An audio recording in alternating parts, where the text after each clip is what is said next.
We've got some exciting news for all you Marvel maniacs out there. That's right. We're inviting you to join our exclusive Marvel Movie Minute membership program. For just $5 a month or $55 a year, you'll gain access to a world of marvelous perks that will make you feel like you've been hit with a dose of super soldier serum.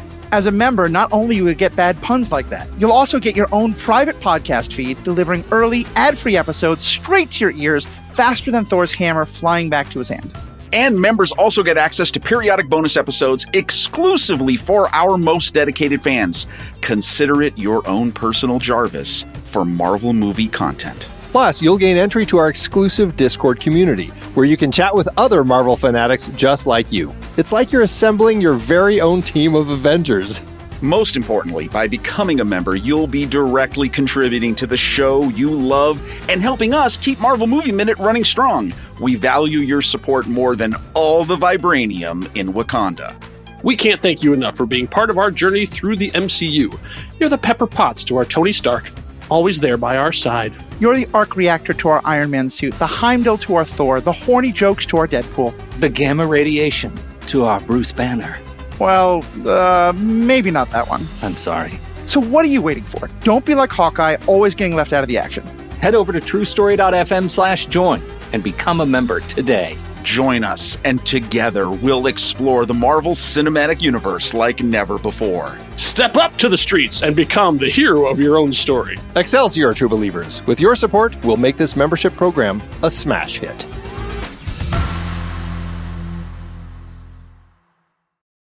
Before we dive in, here's another show you can enjoy in the True Story FM family of entertainment podcasts. In a world where podcasts are a dime a dozen, one show dares to stand out from the rest. The Film Board, a podcast unafraid to tell it like it is. We're here for one reason and one reason only. Downloads. That's right. We review new release movies because that's what gets people's attention. But just because we're in it for the clicks doesn't mean we don't take our job seriously. We're part of the Next Reel family of film podcasts, and we're proud of it. Our reviews are just as insightful and thought-provoking as any of our other film podcasts. It's just that this podcast is all about that sweet, sweet SEO. The nectar squoze from the tree of Bing. We're only human, but we're also creators. And creators eat clicks to survive. So if you want honest, unfiltered opinions on the very latest movies right on opening weekend, delivered with the self-awareness of a team looking for downloads, then tune in to The Film Board, where every download counts, but yours counts the most. Ever wonder what bridges the gap between your favorite film genres, subgenres, and movements? CinemaScope is here to explore these connections, taking you on a thrilling odyssey through the ever-evolving art of cinema. I'm your host, Andy Nelson, and in each episode, we embark on a deep dive into the forces that sculpt the world of film. From the styles you know and love, like heist films or the French New Wave, to the ones you may not be as familiar with, like Turkish Yeşilçam or Brazilian Nordwesterns, my expert guests and I unravel the complex tapestry of storytelling, style, and innovation that defines the world of film as we unpack the myriad catalysts of change that shape these diverse styles. Whether you're a student of film, a creative professional, or simply a devoted movie enthusiast, CinemaScope is your gateway to a richer, more immersive film experience. Don't just watch movies, understand them, appreciate them, and revel in their artistry with CinemaScope. Subscribe today.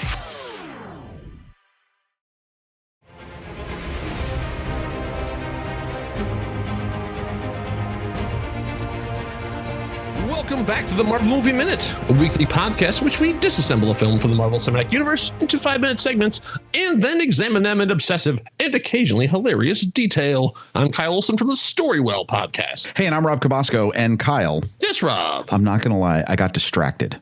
Oh, no. I had a whole lot of options for the cold open here. And all I kept thinking of was one of my favorite 90s comedies, Wayne's World. You're familiar with it. Party On. Party On.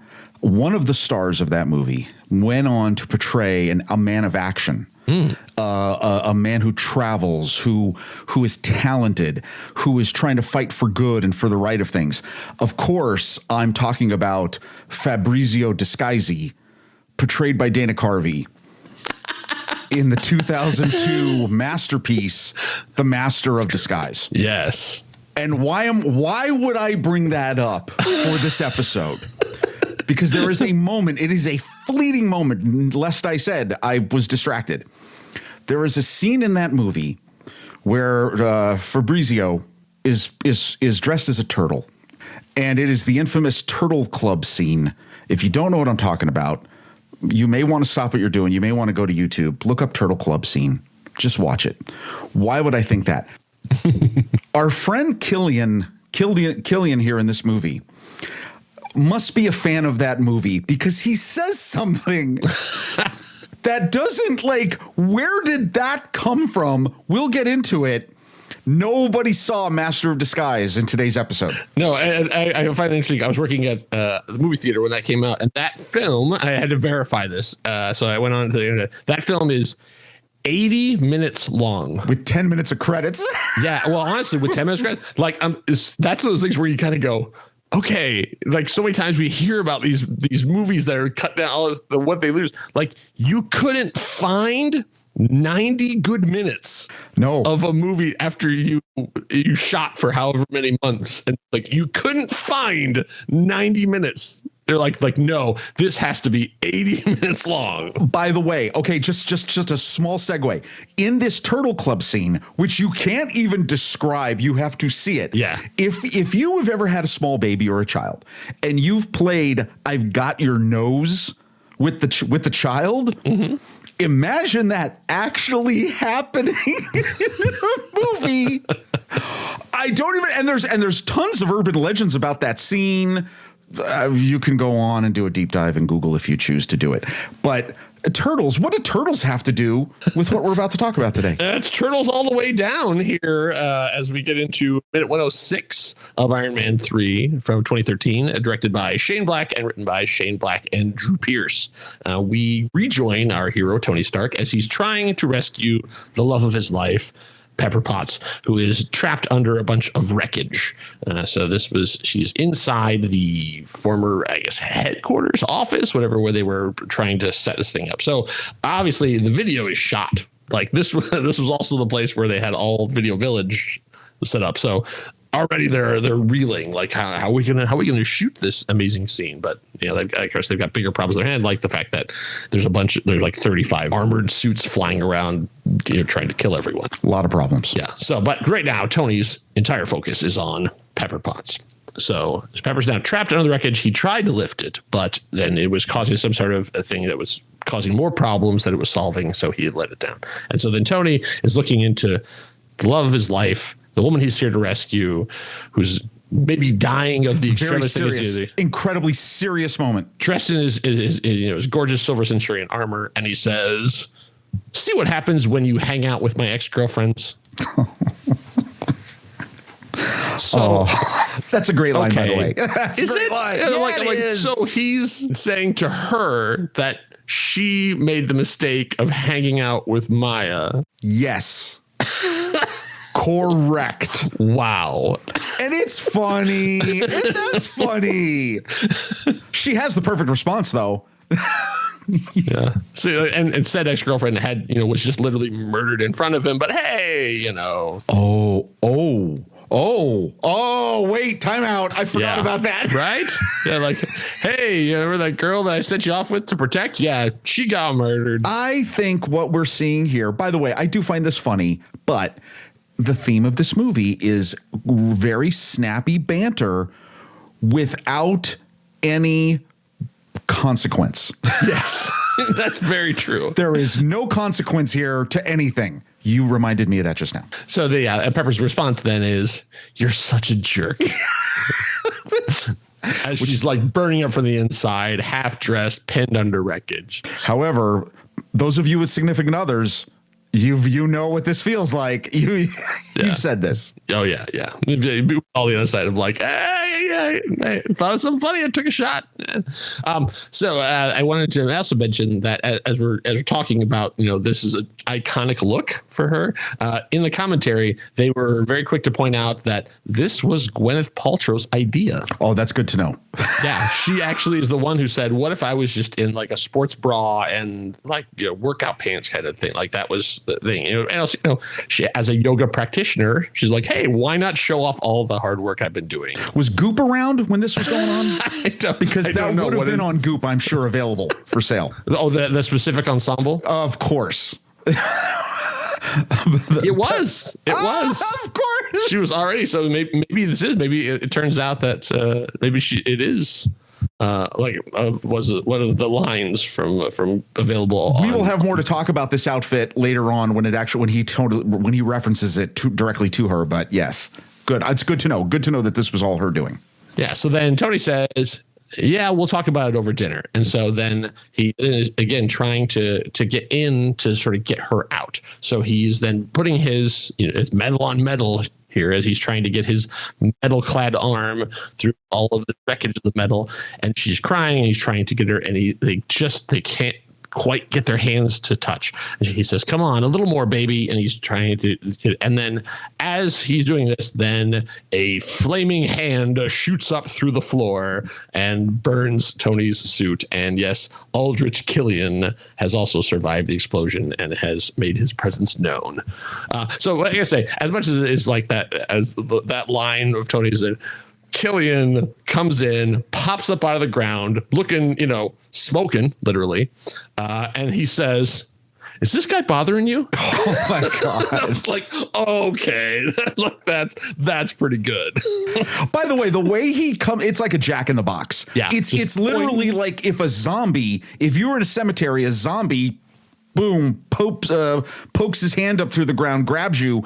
It's very much like that stylized. It is almost hilarious the way he pops out of the floor. Yeah. Yeah. It's the thing is that's the difference we're seeing between the two of them too, is because he's on Extremis. He's super agile, super fast, as opposed to Tony is sort of now a little slower and a little clunkier in the suit. Right.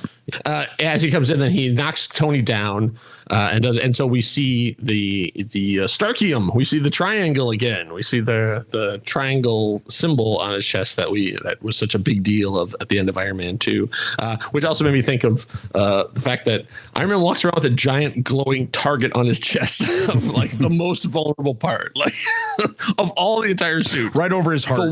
Exactly, right over his heart. The one thing that like, I mean, I understand why, and I understand the thing, but and the comic book design, but like in the real world when it's dark, like if you had anything that you're trying to aim, like that is the absolute, because taking that out, as we see in Captain America Civil War, that is the vulnerable part. If you take that out, then the rest of it shuts down. But there it is. So then Killian then knocks him down and then is looming over. So Tony can't move for some reason. Again, they have this weird sort of quick overheat thing that he grabs the arm and it heats it up. And then Tony's on his back and Killian's on his chest and then starts sort of warming up the armor the same way he did to Iron Patriot earlier on. I got to say, the Extremis effect in this movie every single time is brilliantly executed. Yeah. It still looks amazing. So good. It's absolutely flawless. There's nothing they could have done better on this. They did an absolutely fantastic job. Yeah. It's amazing that after all the time, it still holds up as a visual effect. And so then he's looming over Tony, warming up, and he says, "Oh, don't get up. Ooh, is it hot in there?" As he's like going through his chest and melting the metal, saying, "Stuck? Do you feel a little stuck? Like a little turtle cooking in his little turtle suit." Turtle. The suit he has the like collar, the raised collar like Dana Carvey does in that movie. Oh, come on. That was just funny. That is not a Shane Black line. That is not a Drew Pearce line. That is a Guy Pearce line. That is an improv that he did as they were shooting this. He's a fan of the movie. Maybe. It could be. It could be that. Oh, that's it. That has to be it. Guy Pearce was directly referencing his favorite Dana Carvey movie. Maybe. Oh, geez. Okay. Well, I don't know about that. That's funny though. I did not. Knowing that, there's got to be a story. Okay, that's great. So, and Pepper's still trapped and is saying, "Tony, she's watching all this going." And so Killian says, "She's watching. I think you should close your eyes." And then he keeps on with this: "Close your eyes. Close your eyes. You don't want to see this." And it was unclear a bit. Yeah. Is he saying this to Pepper? Yeah, he's got to be saying it to Pepper because he doesn't want Tony to close his eyes. Right. Because why would that matter? Right. I didn't understand that. That was a little strange. I don't know if that was editing like the eye lines or something that was weird, because it seems like he was saying it directly to Tony. Right. But yeah, I thought that was a little strange too. So then as he's about to cook our hero, minute 107 hits, and then we find out that the Silver Centurion has more to it than just repulsors. It also has a hidden blade, because from the arm pops out a blade, which then slices off the arm that Killian was using to use the extremis power to heat it up, and then his superheated arm goes flying off. Do you think that's the suit's RoboCop mode? Apparently, this is the Ginsu. This is what that was a joke that was in there that he said, like I like Tony used to say, I call this suit the Ginsu, and it pops up. Oh, jeez. So I don't want to do a deep dive on that one, but because anyone under 40, there's no way you're going to know what that means. Well, I mean, RoboCop mode. Nobody knows what that is either. Never mind. Yeah, true. RoboCop, I think, is much more relevant than Ginsu knives. There was a whole series of famous knives, of commercials that were called Ginsu knives, and so that they cut it out because, once again, even in 2013, would anyone have gotten that reference, or enough that there would be a big like haha in the theater? No. So they cut that whole line. So he cuts it, and then as Killian's superheated arm hits the floor, it starts burning through the floor because it's still, which is interesting. We haven't really seen that before. That as it's superheated, it stays superheated for a certain amount of time. Now the question is, does it revert back to just a normal arm? Like, would there just be like a normal fleshy arm, or does it ash out? Yeah, I had a lot of questions about this. We don't really see what happens in pieces when they fly off. It's never discussed. At least I couldn't find any notes on it. I will say that this whole little segment is great because if you pay attention, if you slow it down, Tony, when the spear or the knife comes out of his armor, he doesn't move. Yeah, he actually has it right in the space where it just pops up and it catches his arm while Killian's doing all the movement, which I did think was a really cool moment. And then as far as the severed arm goes, yeah, it when it melts and goes to the floor, you would think that there's all of these dismembered extremis soldiers outside. Right. Exactly. I would assume all their pieces either go all the way to the depths of the shoreline because they're on this coastal thing. But they've got to die out at that point. Yeah, I mean, I don't think it's not a Wolverine thing or Deadpool even where it's gonna grow back, like it's gonna grow another. Can you imagine if it did? And then there's that's a whole Deadpool, their whole arc of Deadpool about that. Okay, but I don't start excited, and I'm not criticizing this because I understand that it's still heated up, it's gonna stay heated. I'm just curious, like at the end, does it burn itself out or does it turn back into? It doesn't matter because what we do know is that it heats up the floor, causing it to destabilize as it burns through, destabilizes the whole thing, and the entire the office drops down. Yeah. And that's where Pepper, essentially because the whole room tilts, goes falling down and falls onto a crane. Like something that a crane is carrying. So I'm just going to call it crane for right now because she's on it for a while. So we're just going to talk that. So then, as Killian is there, like with only one arm now, like from the elbow on down, Tony says, "Yeah, you take a minute." As he's like, "Ah!" As they both end up on the ground outside. And so then Tony yells to Jarvis, "Give me a suit right now!" And then he calls the suit. And it goes flying in, and before he can get into it, someone, we don't even know, like one of the other extremis soldiers, throws something and impales it. So this was the Mark 22, aka the Hot Rod, which, by the way, if of all the suits, if you want to go looking for this one, Mark 22, it's a gorgeous suit. It basically is like Tony's original hot rod from Iron Man 1. It has a flame job essentially on the legs and arms. It's really, really cool. It's a shame that you only get to see it for 2 seconds here, but as it goes through and is destroyed just that fast. The crane is moving, so Pepper is now stuck. This wreckage on this crane as the crane thing is moving, and Tony is racing to try and catch up with it.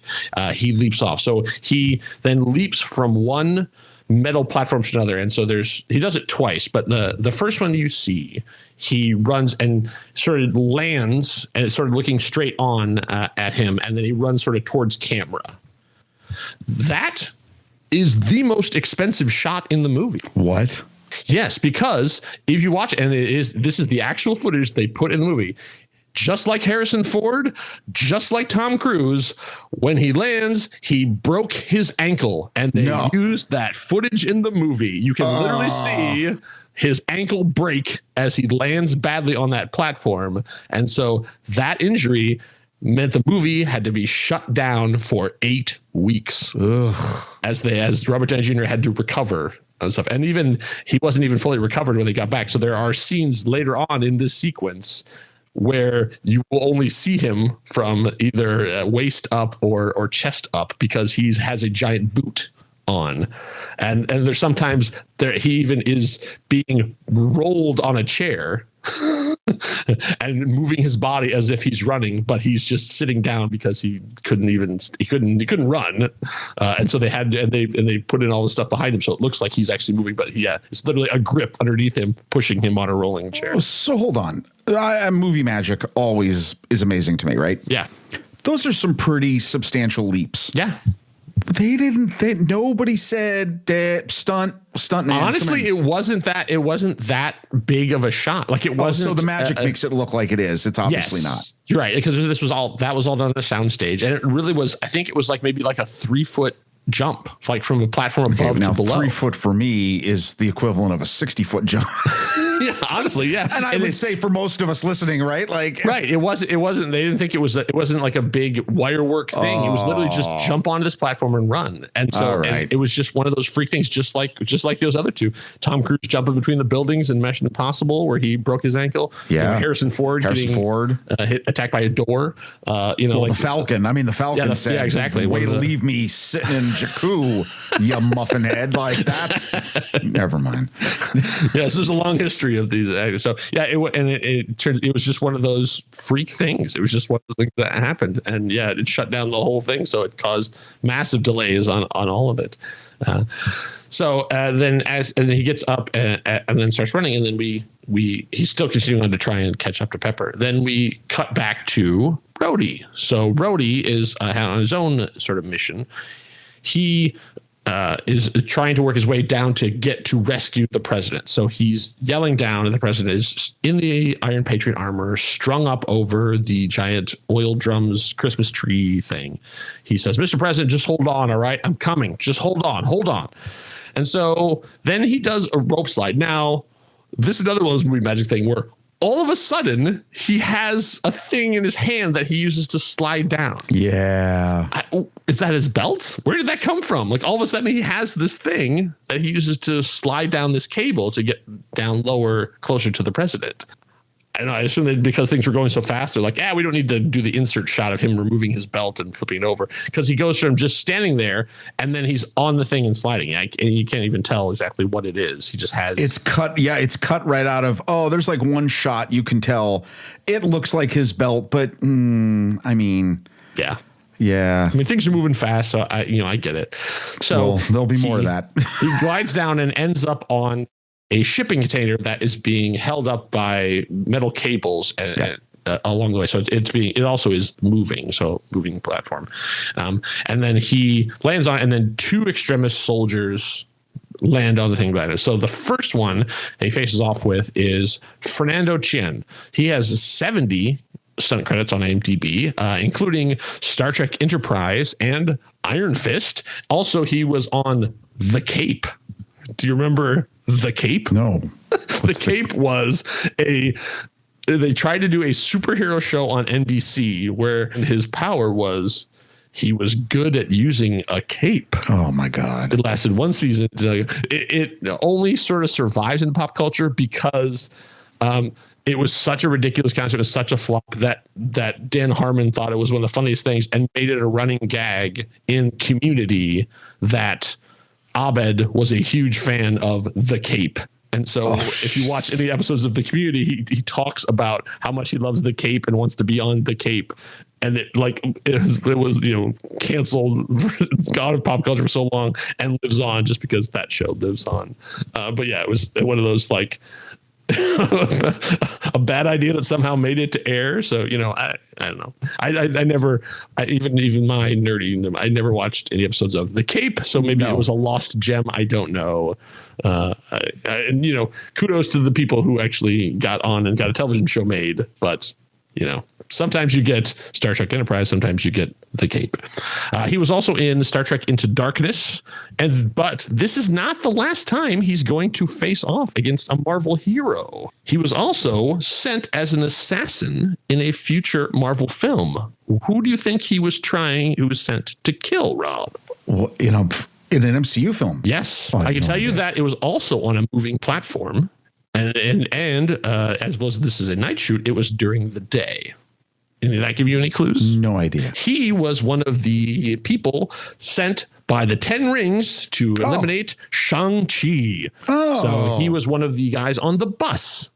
The bus sequence in that, which is maybe the best fight sequence of that movie. I don't know. I have to what is it, 2042 when we get to Marvel Movie Minute gets to Shang-Chi. Not our only Shang-Chi reference though in this episode or next episode. No, it's true. Yeah, there's a lot of that Shang-Chi energy sort of going on here. Because 10 Rings and stuff as well. So Rhodey's facing off against it, and he pulls out his sidearm and blasts away, and they just absolutely shrug it off. Oh yeah, they eat those bullets. Their bodies just eat them. Like we've seen this. We've seen this. Yeah, exactly. And Rhodey goes, okay. So the guy came after. So they're both credited as extremist soldier. So that's the problem. Is there's I think there's 17 people on this movie credited as extremist soldier. Right. So he swings his heated arm and cuts through one of the cables, which causes the whole thing to destabilize a little bit. Rhodey falls over the edge, but manages to grab it. And then as he looks up, he sees them. So now he sees the other of the extremist soldier close up. This is Jade Quon. She has 126 stunt credits on IMDb.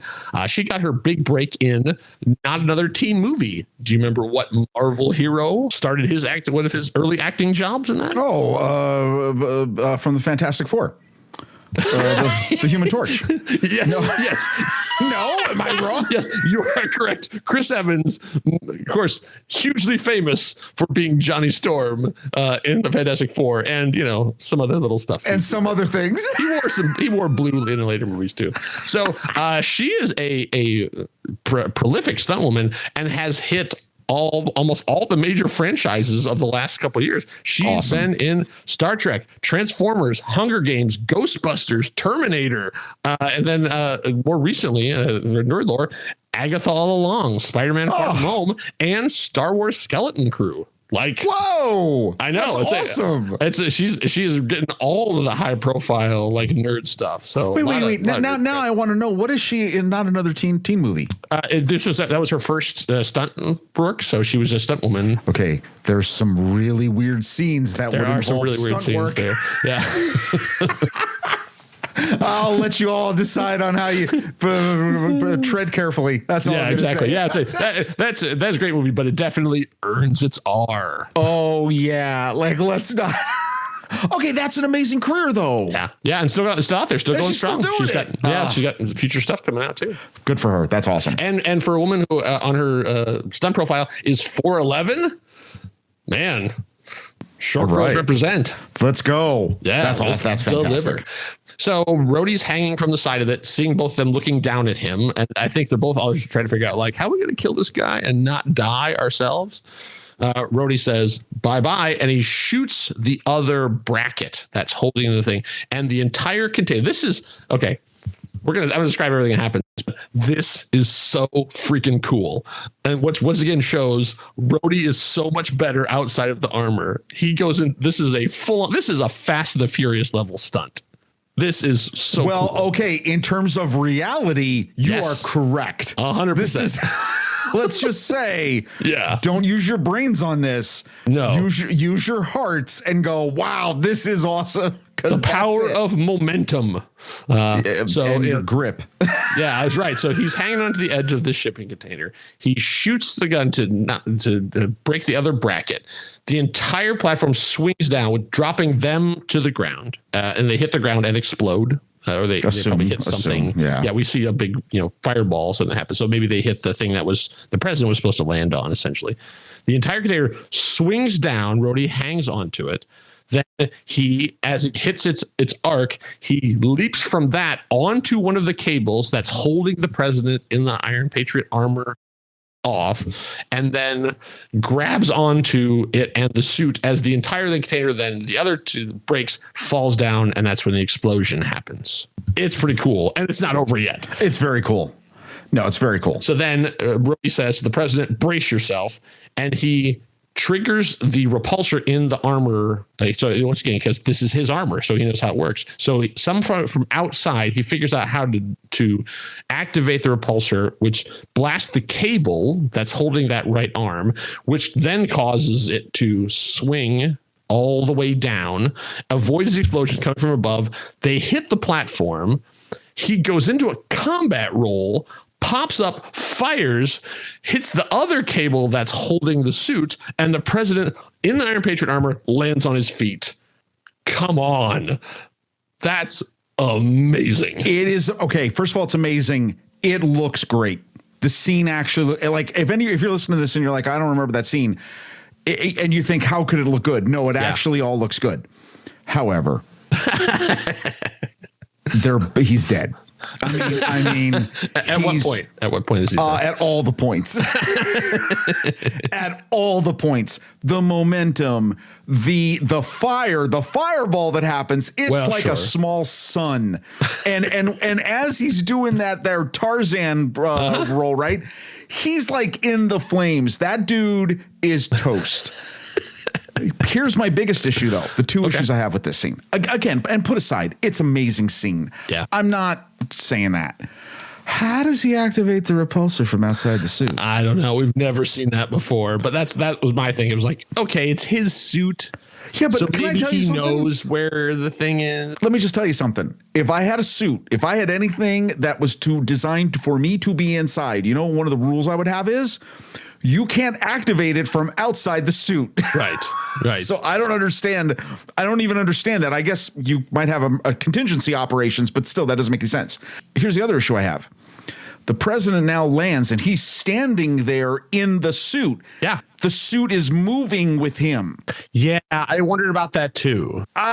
No, man. Then because I would assumed when he was dead weight hanging by his arms, the suit's deactivated. He can't do anything. Yeah. If he could do that, then why couldn't he escape himself? Come on. Yeah. I know. I wondered that too. Like I thought the whole thing that it was inert, like it was too heavy, like the servos, like it was dead weight. Like when he lands, he catches himself. Yes. And lands on his feet. So that means he can move his knees, he can move his back. The whole suit is functioning. Right. Yeah. Well, I don't know about functioning, but at least it's functioning because he activated the repulsor. Right. Because I think of this as a servo powered exoskeleton. That if it's not powered, then it can't move. Like I would think that my understanding of the Iron Man armor is that it's too heavy to move, because we've seen multiple times where it goes dead and he just absolutely collapses over. And and he's done. Yeah. It's not like he could drag it through a snowstorm to a barn. Right. And that's the one that comes apart into pieces. And it's like it becomes inert. Okay, let's as we're about to as the Iron Patriot armor is about to exit the movie, let's take a second here to talk about this. Now I've read the official wiki entry and stuff too, but my thought is unless it happens in a live action thing or they discuss it, it's not canon. That's my thing. Like, I don't consider, as much as I appreciate them doing comic book connections and like they did a whole prelude thing for this movie, like they did a prelude Iron Man. Those are fun, but I don't consider them canon in my head. Everybody can draw their own line. Okay. So in your head, is this the Mark II armor? The origin that we have seen of War Machine was that in Iron Man 2, Rhodey took the Mark II armor and used it to stop Tony, who was drunk and blowing up watermelons and all that stuff, and then took it to the Air Force base, where Justin Hammer and his team worked on it and added all the weapons. And so when he fought off against Whiplash at the end of Iron Man 2, he's in the Mark II armor with all of the accoutrement. Right. And so things have happened since then, but we have not really seen War Machine in action very much. Like this happens before he shows up, briefly in Avengers Age of Ultron. This is before that. He's not in the Avengers at all. Right.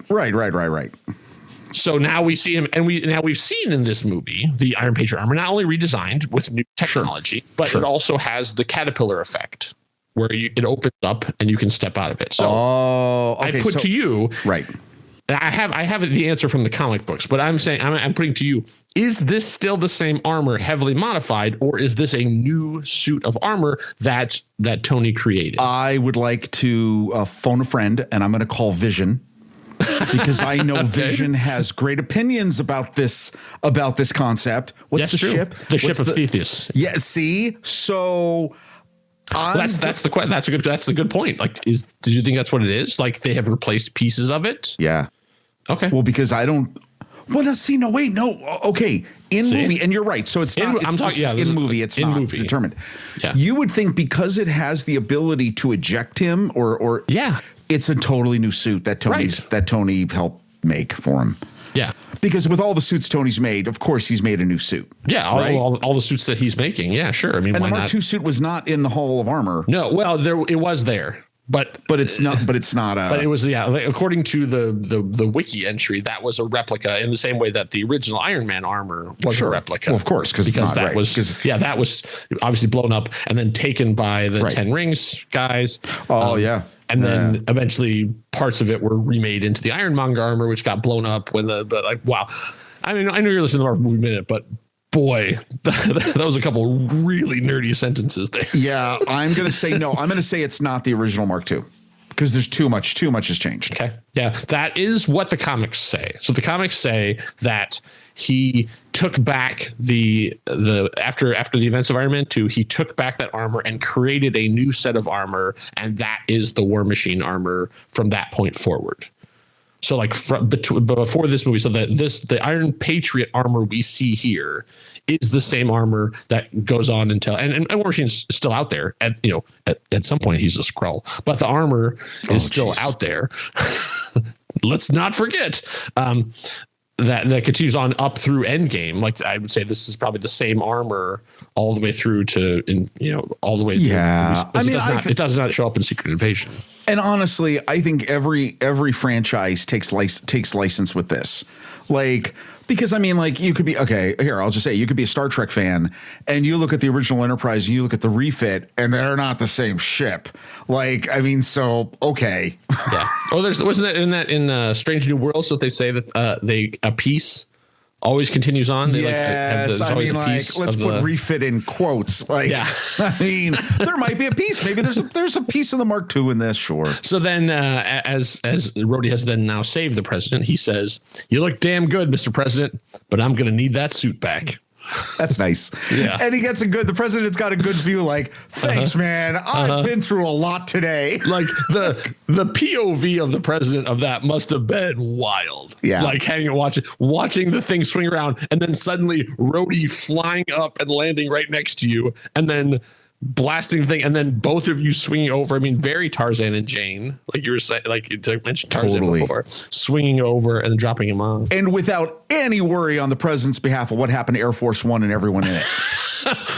That conversation is going to happen soon, I think, probably as they're flying. Like, hey, by the way, so what happened? Is everybody okay? Have you seen my aide? Have you seen that? Yeah.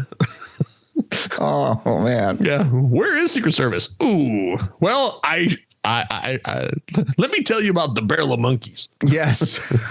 Heather's fine. In case you were worried. Heather's fine.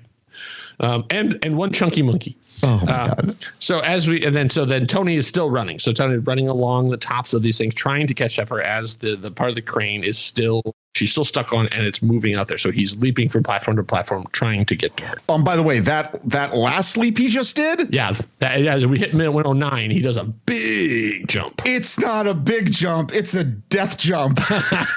And that's oddly, that's not the one where he got it. No, I know, but it's not him. I mean, and by the way, again, really well done. The effects are great. Yeah. But that's a jump. I mean, it's just him. He doesn't have anything on. No, I'd say Tony absolutely stripped down, and nothing. Suits are flying around, but it's just him. Right. Nothing. Not even like we saw the fight in the lab where he's assisted by a boot or a glove or anything. It's just just Tony. So Rhodey says the president is secure, Tony. I'm clearing the area, and we see that he is now in the armor. And has the president with him. And so Tony is here on his earwig, says, nice work. And Rhodey says, ready, sir. And the president says, what do you mean by ready? And immediately he leaps up. And then very, in the same way that Rhodey was carried by one of the Iron Man armors, he is now carrying the president. And they go flying off into the night. And I'm sure then that's when that conversation is happening. It's like, hey, what happened to my plane?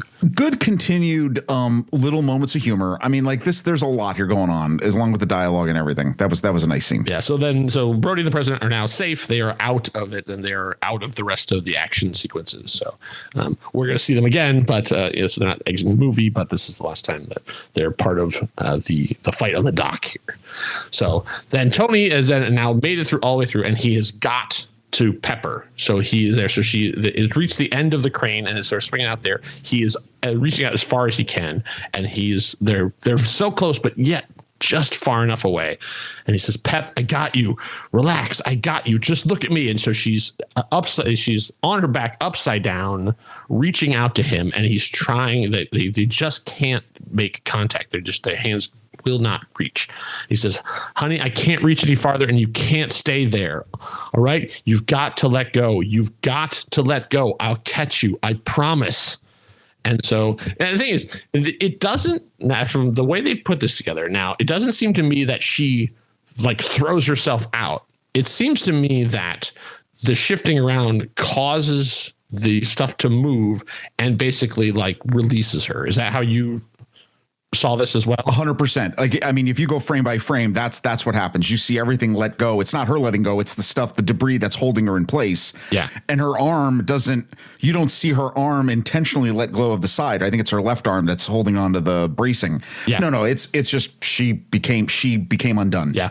And so just enough lucid, and that Pepper then reaches out and falls, and they cut to the shot of her as she's going down, very Hans Gruber of her falling into the fire, looking at Tony. And as we get to minute 110, it's happened.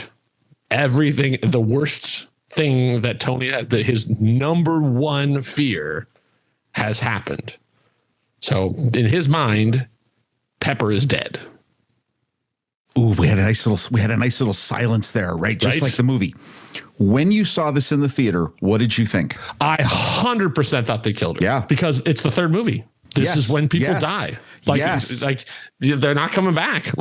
This is, I was like, oh, wow. I'm like, this seems like this would be the time. It was like, ooh, what a way to really hammer home the thing. And also it's a standard movie trope.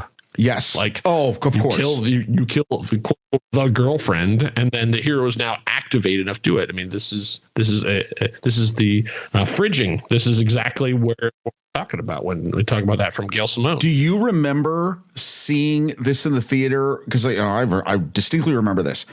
There was audible gasps in the theater. Yes. Yeah. And they did this perfect. One, it's a great effect. When you said Hans Gruber, if you want proof that special effects have come a long way, that's a believable drop into flames, right? It's really nicely done. They so well directed it's become silent. The score drops out. And it's for an extended couple of beats. Yeah. So that just on his face, exactly on his face, as Tony has now lost everything. And let's great great face on Robert Downey Jr. Like, I mean, he's the eyes well up, and you see the anguish, but you see the regret, you see the anger. It's all there in literally 3 seconds of his face. It's so well done, and yes, absolutely believed for a moment, forgetting about Extremis, that right, yes, exactly. You're not thinking about it at all because no, you didn't think about it. They did such a good job of not showing her. And they set it up that she was getting another treatment. Like they showed, like when she first, a couple of minutes ago, that she was getting another treatment of Extremis, and they did the little ripple effect, like she had it. But since then, there's been no sign of it. So she's not glowing at all. So by this point, you've totally forgotten that she has the Extremis in her system. And that, that fire is not a big deal, but then down she falls, and that's it. And then at middle of 10, then they cut to Killian just making the most casual interest. Like, look, we take our shots at things, but like freaking Guy Pearce is absolutely crushing these minutes. He is so good at being so bad. And even in the commentary, they were talking about it, that they said it is shocking to see how good he is at being so evil, because they say he is one of the sweetest men and one of the easiest guys to work with. But like when he switches that thing on, man, like, might I say, smarmy. I got to tell you, when I saw this, and there's still more, right? Yeah. The only person I can think of who has ever embodied a character, I don't know if I've ever mentioned this. There was a movie in the mid '90s called "It Could Happen to You" with Nicolas Cage and Bridget Fonda. Rosie Perez. This is the second time this movie has come up in our conversation. Yes, it has, because Rosie Perez plays his girlfriend or wife, I forget. And you watch the movie and you go, not only do I hate the character, I couldn't look at Rosie Perez the same way ever again after that movie. Because it was like, oh, you suck. The difference here is that although Killian sucks, he's so funny. I know. So he's so just smarmy and awful. Like, that whole sort of like little nerd guy energy and stuff too. He comes just striding up in his Miami Beach outfit. He comes walking up and he says, "Shame, I would have caught her." I was like, oh man, dude. Oh, come on. That's like that. Like there's like from when Tony and Rhodey got to the dock, there have been some absolute bangers of lines, and that's gotta be in the top 10. Oh yeah. It's just so good. I would have caught her. So then obviously Tony is now incensed by this and goes running, and then Killian's like, oh good, we're doing this. Like he looks excited. Oh boy, here we go. And they start running at each other. And as we're going, Killian jumps up to attack. Tony does this cool slide underneath it, and then he turns around. That's when Jarvis shows up with a new armor. This is the Mark 16, aka the nightclub. I don't know why it's called that. I assume it's because it has a lot of lights and stuff that's on there. It has advanced stealth capabilities. There you go, but okay. Sure. It doesn't seem very subtle to me, but there it is. So then they both then the fight is on. So then they start going through, and then Killian easily starts just dominating him. Like the suit apparently does not have the power of some of the other ones. So as he's going through and Killian's about to punch through the suit, then Tony says eject, and he launches himself out the bottom of it. So it's interesting that sort of the top portion of the armor pushes the rest down. So like he's still sort of it almost opens up at the bottom, and he goes shooting out of it as Killian then punches through the armor into the platform, burning through the whole thing. So then Tony then launches out into space, and as he is then falling, he is then caught by the Mark 40 armor. This is aka the shotgun armor. You see it's sort of a gray metallic thing. So they land back on the platform, and somehow in the process, then Killian loses his shirt. I guess maybe because he's heating up. Well, that happens. It happens. It's like it's the transporter thing of him just like tearing off. Sure. And it is revealed he has dragon tattoos all over his chest and arms. So you can see like, oh, I see. It was very much leaning into his whole Mandarin theme. And then we get into some serious fisticuffs, some punchy as the minute comes to an end. That is where minute 110 comes to an end as the two of them are facing off on top of the crane. Can I tell you, as much as I know, I have some of my disdain for some of this, right? In terms of the movie, I did not realize the anatomy of this whole sequence, the sequence of Pepper's death, and the sequence of this. It's outstanding. Because when first of all, you just know Tony lost everything. I mean, if you've been following this character, Iron Man 1, Iron Man 2, right? You're like, wow, Avengers, you know the connection these characters have. You know he's angry, you know he's distraught. Killing comes up, says this total ridiculous statement.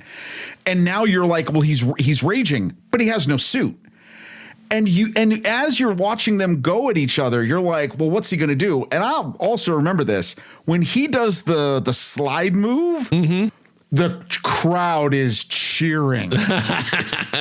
It is brilliantly executed. It looks great. It's totally Tony. Even Tony mitigating his grief now.